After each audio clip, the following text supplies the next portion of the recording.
It's Nolan. Now, before we get started, make sure y'all hitting that like button. Make sure y'all sharing it on your respective platforms. Let somebody know what we're doing today. Now, let's get into the show. Lifelong dreams being elevated. Leave a nigga face down like he meditating. Growing up, trepidation in my locale. Hearing 40 cal, know somebody need resuscitation. I describe myself, nothing define me. Paper cut, sharp origami. Business in the iPhone, biting the apple like Shinigami. Death notes, every bar's like a homie. I'm the Clyde with a Bonnie. Rhythmalism, I'm too quick. New scripts, I'm producing them daily like news clips. Roof Chris, give me all of the beef, I'm a sous chef. Homies had them 8 balls for the green like a pool stick. I learn my ingredients as I get older, more lenient. We use bitch niggas to be convenient. Need more cash, that's immediate, expedient. My experience teaching what I couldn't get from PBS. Freedom of the finance, read a pie graph, I take my pride back. Flip the color like a Mike Jack, niggas ain't like that. Take a name like it's Iraq, you diss me? Might stab a nigga with a wine glass, it's risky. Might crash, don't invite me to the function. I smash niggas pumpkins, all together conjunction. Southside nigga cooking up like it's a luncheon. We don't need a studio to get you niggas punched in. What's going on, beautiful people? It's the Kid J Nolan here. Welcome back to another episode of Inside the Industry, your number one source for music, entertainment, commentary, and breakdowns. Hope everybody's doing well out there, man. In this video, we have a mystery. Okay? So, I've been getting texts, I've been getting tagged, I've been getting DMs about Kendrick Lamar's music going through some sort of, I don't even know what the fuck to describe it as. People are saying that the GNX album disappeared from Apple Music. I'm seeing something about Euphoria being taken down, Not Like Us being taken down, Euphoria pop back up. I'm hearing Luther and the Not Like Us music video were deleted from YouTube. And then the Luther music video is back on YouTube. So I don't know what the fuck is going on right now. I don't know what's happening with Kendrick's catalog, but it does seem to me that there is some type of business going on or transpiring behind the scenes. And it's causing people, some discomfort because it's like, what the fuck is going on? Other people are speculating that maybe he's going to drop something this week. Of course, I've been seeing people out here talking about the Heart Part 7. I've been seeing it left and right. I've decided to not even, speak on it because it's all fan speculation. There's nothing really to substantiate the claim. People were saying that when Baby Keem was performing in LA, people thought that Kendrick was going to come out on stage. He never did. And people were thinking that there was going to be a Heart Part 7 at that, or, I don't know what the fuck's going on, right? We do know for sure that Drake's Iceman is supposed to be dropping on Friday. We have heard from Charlemagne that his episode 4 of the Iceman live stream, whatever the fuck you want to call it, is dropping Thursday night as the album's getting ready to drop. And now we have Kendrick Lamar activity with his music, right? So I don't know if there's something going on behind the scenes in terms of his deal, right? Because let's be clear, his paperwork, the terms of his contract, all of these different things were a part of Drake's lawsuit with UMG, right? It was said that Kendrick had did a short-term deal with Interscope. Of course, he's been with Interscope for a long time, but his contract had came to an end, and leading into the battle, he did a short-term contract or something like that, or was in the process of negotiating a short-term contract, which is why when those first couple of diss records dropped, they just said Kendrick Lamar under the product line on DSPs, right?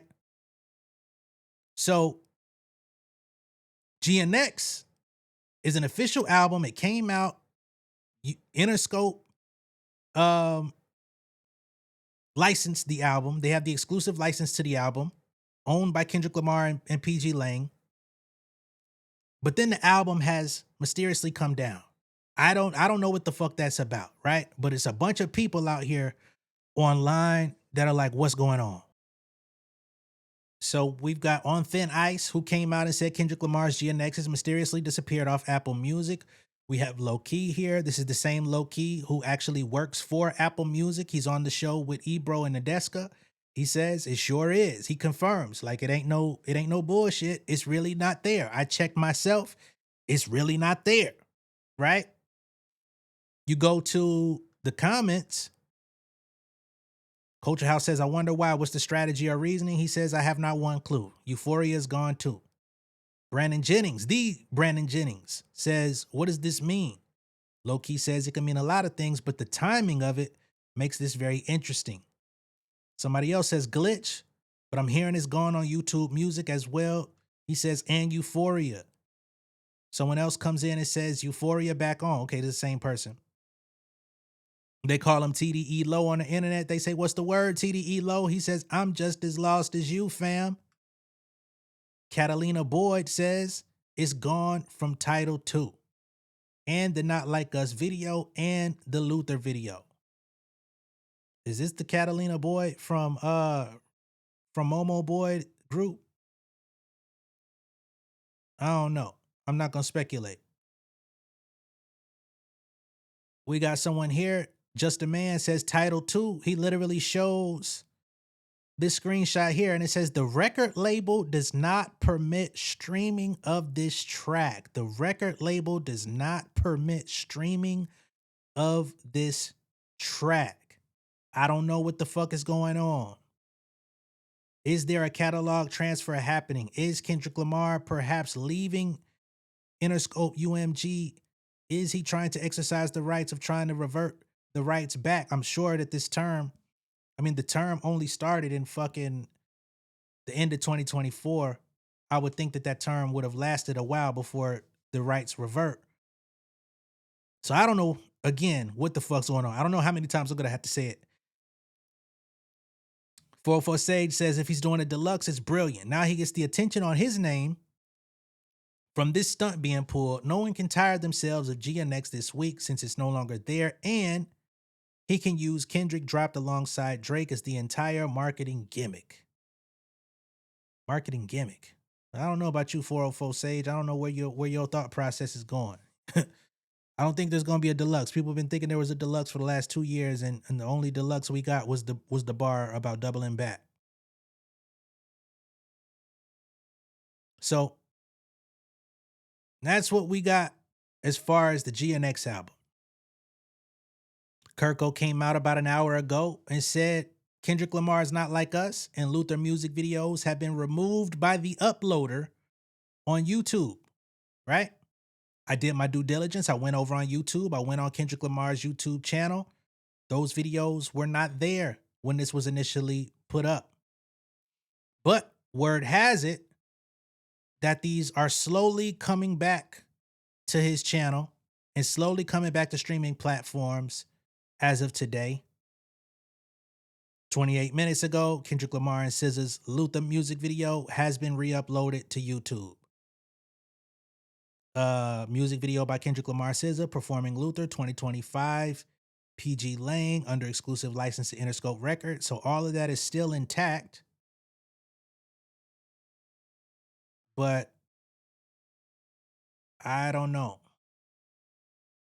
I do not know what the fuck is going on, the method to the madness or anything. Literally 6 minutes ago, as of this recording, Kirko says Kendrick Lamar's Not Like Us music video has been re-uploaded to YouTube.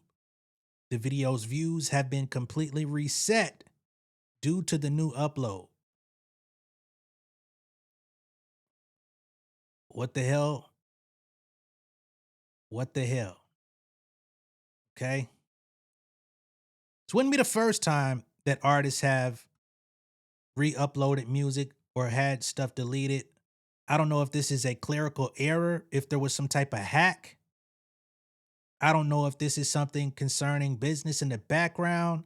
I don't know if Kendrick has signed a new deal with a publisher or a new deal with an administrator or a fucking catalog holding company or something. I do not know what is happening, but it all comes at strange timing. And no matter what the timing is, it's strange, right?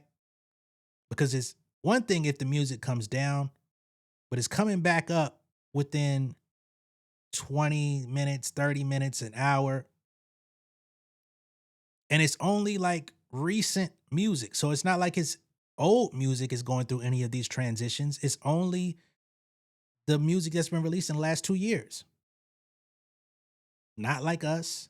Euphoria came down, GNX came down, Luther came down. That's all music that's included in his latest batch of releases and his latest deal. Now, do I believe that this is Kendrick gearing up to drop something new this week? Personally, no. Um, I think this week in particular, specifically, absolutely not. Right? As much as people want to believe that Kendrick is this petty king, and surely he is, I do not think that he's so consumed with what Drake has going on, Drake releasing an album, Drake gearing up to do whatever the fuck he's planning on doing. For him to all of a sudden just start manipulating his own music, um, and then dropping something new to try to overshadow or block or contest with Drake. I do not believe Kendrick Lamar really gives two fucks about Drake dropping Iceman this week to want to overshadow it. That's me personally. I do not think that he wants to continue being put in the same sentence as Drake, honestly. We saw that nigga's expression at the Grammys this year when old boy was making jokes. You know what I mean? He like, shit, man. Yeah, all right, fam. Get your shit off, but get the fuck away from me. You know what I'm saying? I'm trying to move forward with my life. That's just last year we did that. But no. And I damn sure don't believe that Kendrick would sabotage the availability of his own music the week of Drake's release to try to take attention from it as if there's any reason to do that. You know what I'm saying? Um, so I'm leaning toward the idea that there's some type of business dispute going on in the background. I don't know. I don't know what that conversation looks like between Kendrick and Interscope or Kendrick and UMG. Um, but I'm willing to bet that there's something going on with that more so than doing public publicity stunts to get attention. Kendrick's never thrived off of the attention. He's had it for as long as he's had it and hasn't done anything goofy to gain it at this point. So I'm not gonna blame it on that. Um, but there could be something going on in terms of business. Could be something going on in terms of negotiation, a pathway of him getting the music back, a pathway of him getting out the deal. It could be a pathway to him going fully independent. I know everybody likes to throw around the idea that Kendrick Lamar is independent. He absolutely is not. If he was independent, then Interscope would not have that label on his music. It would never say under exclusive license to Interscope. That is that completely negates independence. Now, is he running the show? Yes. Is he responsible for the creation and the creative process? Yes. Are they going to put out whatever he brings to them? Yes. Do they have any input on his creative? No. Right? But it's not as simple as just distribution because it's a licensing deal. And in a licensing deal, the label takes part in profit sharing, they take part in promotion, they take part in delivery to radio, and all of those different types of things. Okay?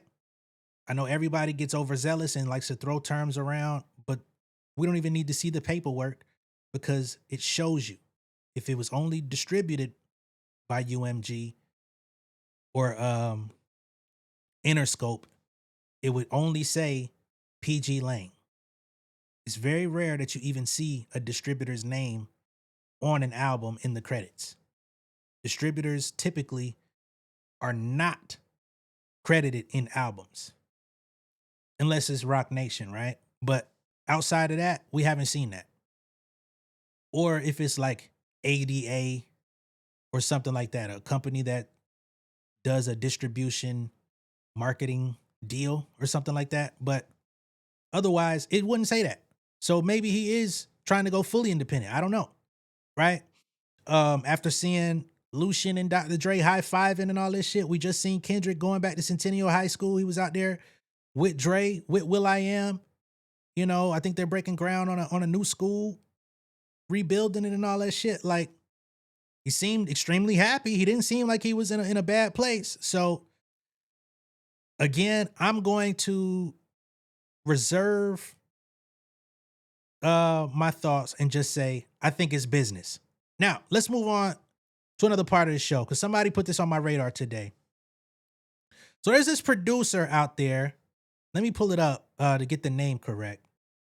All right, so the producer musician's name is Roger Shahayat, right? And he's a piano teacher. Well, was a piano teacher. He's a classically trained pianist. He's helped produce on a bunch of different songs in the industry. Broccoli by Drum, Lil Yachty, Sicko Mode, Travis Scott, Drake. But in this interview, he talks about some of his work appearing on To Pimp a Butterfly. And he says that he got robbed for his royalties that were supposed to come from the album. Now, I'm not pinning this on Kendrick Lamar, but I guess somebody that he was doing business with at the time, who he was recording for, ended up giving his alleged piano work to Kendrick's team and ended up on the album, and he claimed he got fucked, right? I was originally planning on talking about this just off of the commentary surrounding that, but as all of these album disappearances and song re-uploads and all this shit, I said I'll just address it all in one video. So let's hear what Roger has to say about this. What's something that you played on but didn't really get credit for? Well, there is an album called To Pimp a Butterfly by Kendrick Lamar. And basically what happened was I was working with one of my close friends, Wes, who's like sort of, you know, the guitar version of what I do. So he was guitar, I was keys. And we had been brought in to work with a producer that was working on a project of his own. So we go to this guy's studio. This is around like 2013, 2014. Now, I do not know the producer who they're talking about. There's only so many producers that ended up on To Pimp a Butterfly. You got Terrace Martin, you got Dahi, you got Boy Wonder with The Black of the Berry. You got who else produced on that album? Robert Glasper did some keys and shit. It was a whole different band, you know what I mean, involved. But it ain't enough. Soundwave, of course. So I need to know who the producer is. So like after the Dre, after the Dre days, the Dr. Dre days I was involved in, we went to this guy's studio for a few weeks in LA and we were making like these crazy, like kind of acid jazz, really like experimental records. And we were like, okay, cool. Like we did that. We were there for 2 weeks. We made some beats.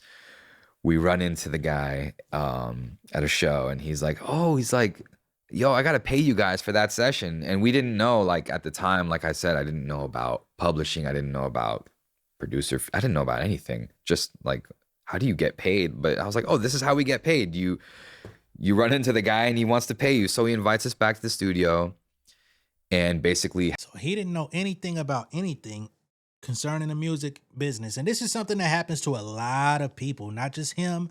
Just like when you hear about people who get their money taken or money doesn't get disseminated to them, it's always this story. People that don't know any better, don't know the ins and outs, don't have anybody advocating for them, don't have anybody teaching them.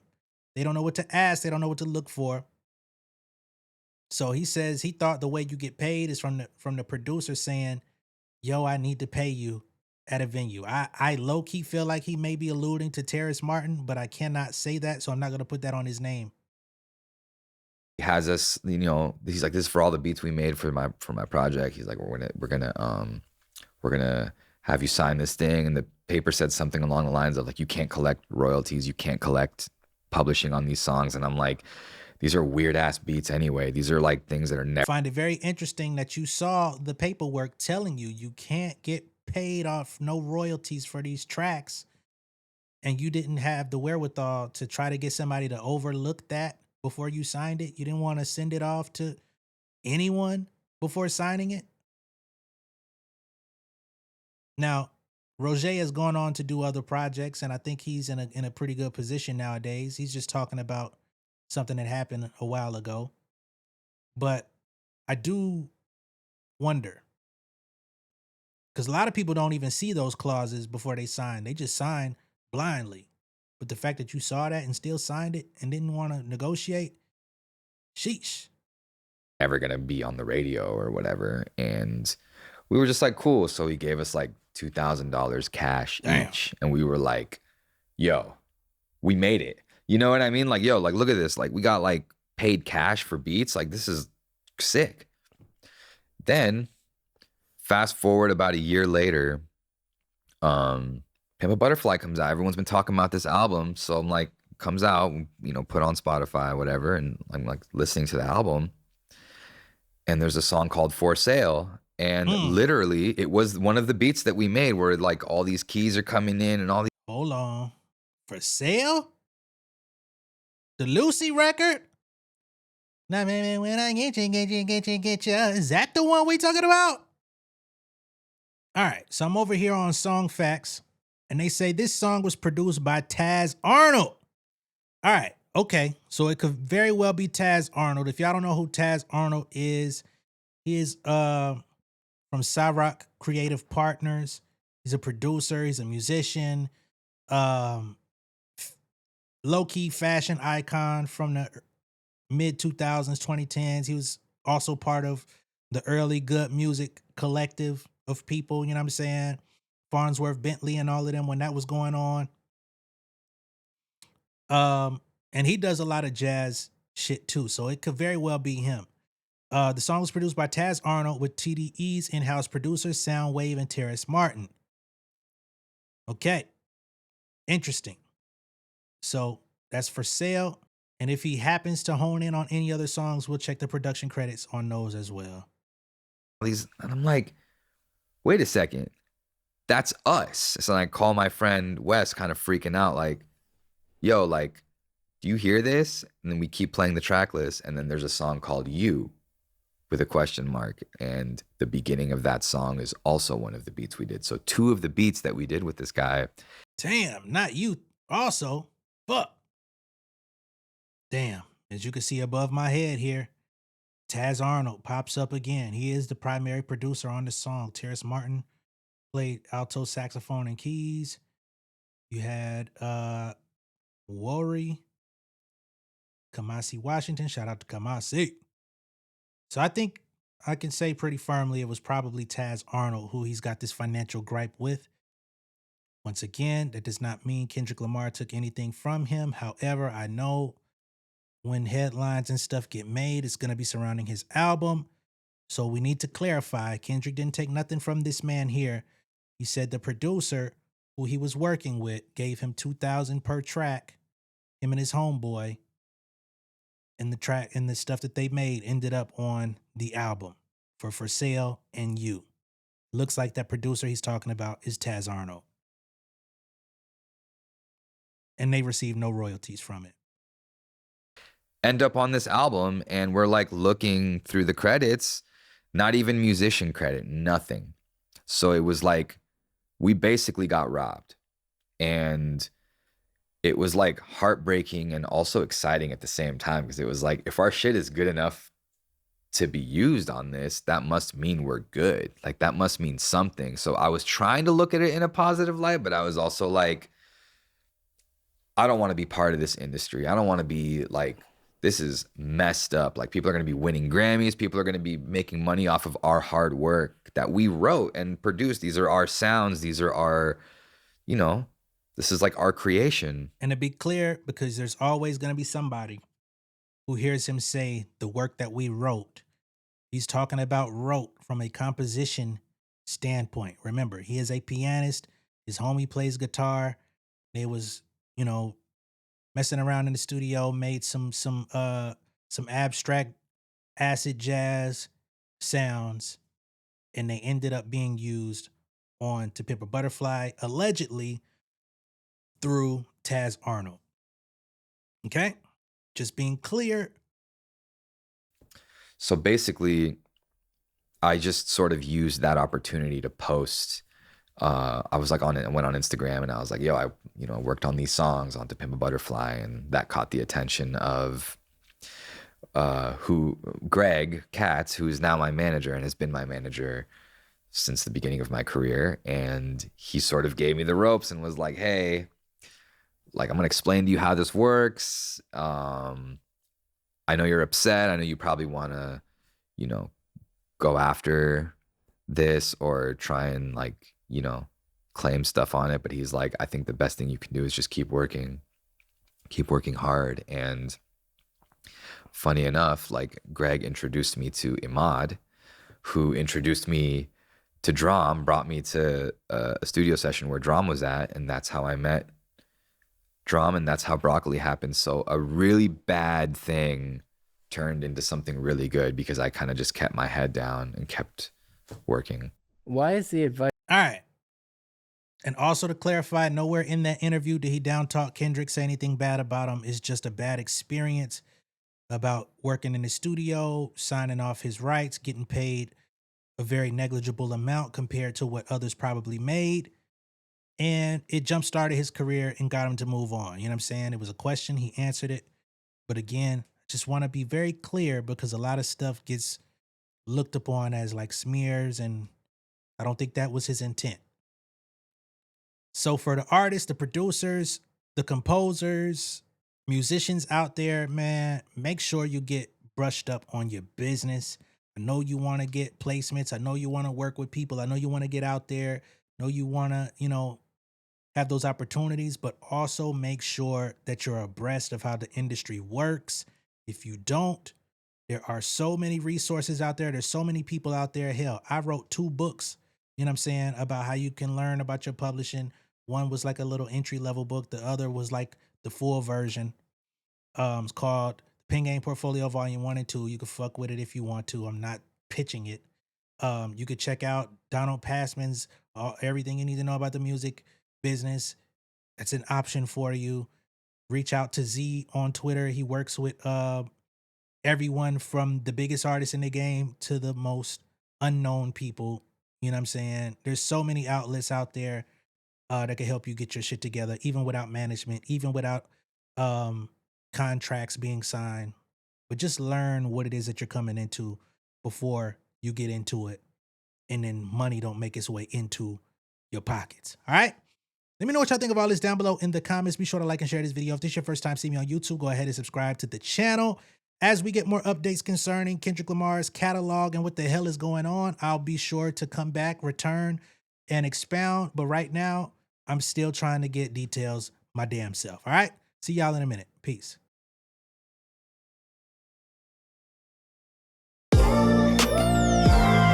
Yeah, family over fame in this bitch, yeah. The glory of living righteous is setting in. My street knowledge and education's a perfect blend. Young mogul, independent, I've been setting trends. The first one from my family to be faithfully wed. Fuck niggas and the horses that they riding on. I see this shit from all angles like a polygon. I'm never politicking, the drama be piling on. Father and greats unacknowledged like I'm Bobby Bonds. Conversation with my lady about the paper route. 5-6 bank accounts, every day I make it count. They down talking my commentary for hating now. Well, I can take it cause I'm bodying your favorite now, please. I could do this shit in my sleep. I been writing for these niggas, y'all read it and weep. I been fighting these niggas if you speak on the street. I'll turn your birthday party into New Year's Eve. Don't let me take it there. We ain't playing fair. This the ATL, Southside nigga moving furniture like Wayfair. Life on hold, no insurance for your healthcare. Lifeline gone, so you wanna be a millionaire? Well, let me tell you about this world I built. The women I dodged, the niggas that I read for filth. The sympathy cause consulting for the stacks I built. I had